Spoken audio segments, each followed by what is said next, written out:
Okay, welcome to this explainer. I want you to go ahead and forget literally everything you think you know about the global shipping industry. Seriously, stop picturing this boring, dry logistical process filled with endless spreadsheets and paperwork. Instead, I want you to imagine a bright, high-stakes cinematic universe. Picture these massive steel giants carving through the oceans, towering neon-lit cranes sweeping across the sky, and thousands of moving pieces working in this perfect, synchronized harmony just to keep the world alive. It's an invisible network of colossal scale, and today we're going to look at the hidden forces that protect it all. Okay, let's dive into this. Paint a mental picture with me for a second. Imagine a vibrant, buzzing megaport, just humming with the energy of 1,000 roaring engines. And then, suddenly, a switch is flipped, and everything freezes. The towering cranes just stop midair, the ships sit completely silent in the water, the trucks go totally idle.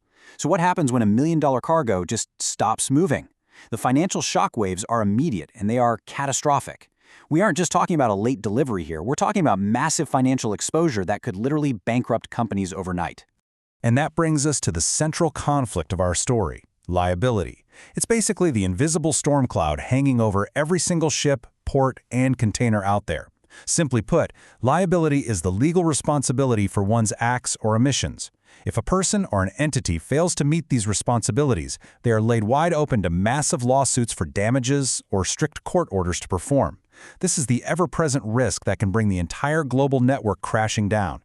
Without a highly specialized shield, absolutely no company could survive this level of exposure. So to fight these threats, the shipping world relies on a roster of 5 elite specialist clubs. We've got 1. The legal muscle and rule enforcers. 2. The strikebreakers. 3. Defenders in hostile territory. 4. The door-to-door revolution. And 5. The vulnerable middlemen. Each of these specialists steps in exactly when traditional protection and indemnity, or P&I clubs, hit their absolute limits. All right, let's kick things off with number 1, legal muscle and rule enforcers, dealing specifically with freight, demurrage, and defense, or FD&D. Now, these associations aren't just some passive safety net. Actually, the word defense in their title is incredibly misleading. They don't just sit back and defend claims, they actively help members prosecute them. They're kind of like the legal attack dogs of the maritime world. To understand why these legal teams are so absolutely vital, let's talk about the landscape they have to navigate. Basically, things can go wrong in 2 main ways on the open water. First, you have contractual liability. This is a breach of contract between parties, like when cargo gets damaged while in the shipowner's custody, or maybe stevedores damage the vessel during loading. Then you have tort liability. This is a civil wrong or a lack of social duty, like a catastrophic vessel collision or a massive pollution spill. The sheer variety of ways things can go wrong is just staggering. Now, what's really interesting about this concept is that F&D clubs do not actually insure the sums in dispute. Nope, they are strictly legal costs clubs. They step in to cover the costs of recovering freight and demurrage claims or prosecuting breaches of contract. And their power is highly discretionary. They don't just blindly fight every single battle. Instead, they decide whether to support a member based on the pure, cold economics of the case, or if there's a wider critical principle at stake for the rest of their members. Moving right along to Section 2, the strikebreakers, and how they navigate expensive delays. Let's transition that mental camera of ours back to those giant cranes again, but this time, imagine them silhouetted against a beautiful golden sunrise at the port, and they are completely frozen. A ship is an incredibly expensive capital asset, right? So a stationary ship is a massive financial drain. Enter the strike clubs. Their sole mission is to mitigate the huge, paralyzing cost of these delays. They cover this risk in 2 main parts. First, we have direct delay. These are the immediate losses happening directly during the strike period. But then, there's the silent killer, indirect delay. This covers losses from the brutal post-strike port congestion that traps ships even after the strike is completely over. But the most fascinating part is the mutual spirit here. If a member takes action to dodge a strike, like, say, sailing away early without even finishing loading, the club will actually reimburse their net loss of freight income, assuming it's cheaper than just sitting in a paralyzed port. Next up, Section 3, defenders in hostile territory, focusing on charterers and war risk clubs. Okay, let's shift the tone to high action for a second. Time and voyage charters face million-dollar exposures. We're talking about things like breaches of safe port warranties, supplying defective bunkers, or stevedores causing massive damage to a ship.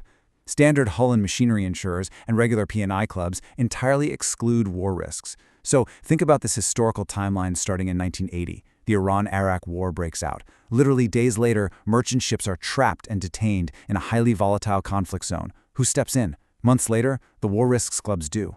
They act as both hull insurers and P&I backups, covering detention and liabilities normally excluded by standard policies when things get truly explosive.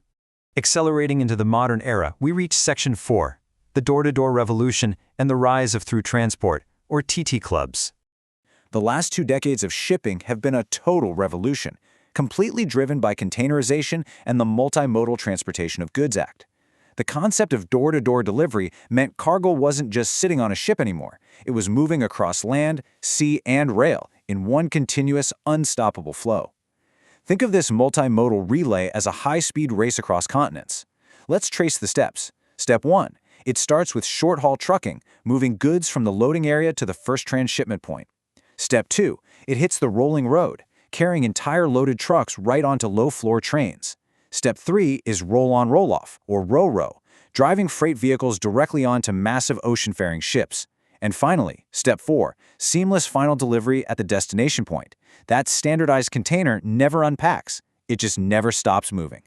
So the crucial point here is that this incredible efficiency required a whole new kind of architect. We call them the Multimodal Transport Operator, or MTO. They become a single entity managing the integrated transport chain, acting as the only point of contact for the consignor or consignee. This operator often utilizes NVOCCs, non-vessel operating common carriers, who book cargo without even owning a ship. By using a single document of title, they drastically slashed logistics costs and the heavy paperwork burdens for exporters. But of course, this complex new door-to-door world birthed entirely new risks. Enter the through transports, or TT clubs. Think of these threats as basically the TT villains gallery. Our elite team of insurers has to constantly neutralize them. We're talking third-party property damage or injury, the staggering cost of wreck removal of equipment, sudden quarantine and disinfection protocols, fines and customs penalties, misdescription or misdelivery of cargo, delivery contrary to instructions, and even the physical loss of cargo and customer containers. It is a massive job. Finally, we arrive at Section 5, the vulnerable middlemen, protecting ship agents and brokers. Let's pan the camera back from the high seas and the bustling docks, right into the quiet, high-pressure offices behind the scenes. We're talking about the ship agents and brokers. These are the folks standing directly in the line of fire, and this brilliantly illustrates the risks they face. First, they have professional negligence liabilities to their principals. But it gets worse. They are also held liable for customs fines, storage, and taxes unfairly imposed by authorities for the actions of those principals. And if a principal defaults and is unable to pay their debts, the liability falls directly on the agent. I think this quote perfectly captures the emotional, high-stakes reality of the business world. In fact, when margins are low and competition bites into ship operators' profits, pressure builds up to find soft targets to attack. Ship agents and brokers then come into the line of fire. In this cutthroat environment, specialized insurance isn't just some paperwork. It is a vital, impenetrable armor against aggressive commercial pressures. And that brings us to the end of our explainer. We've seen the legal attack dogs, the strike dodgers, the war zone defenders, the multimodal masterminds, and the shields protecting those vulnerable middlemen. It's this breathtaking, invisible, cinematic machinery of global maritime insurance working tirelessly around the clock. So I'll leave you with this final thought. The next time a simple package arrives flawlessly at your front door, who protected its journey?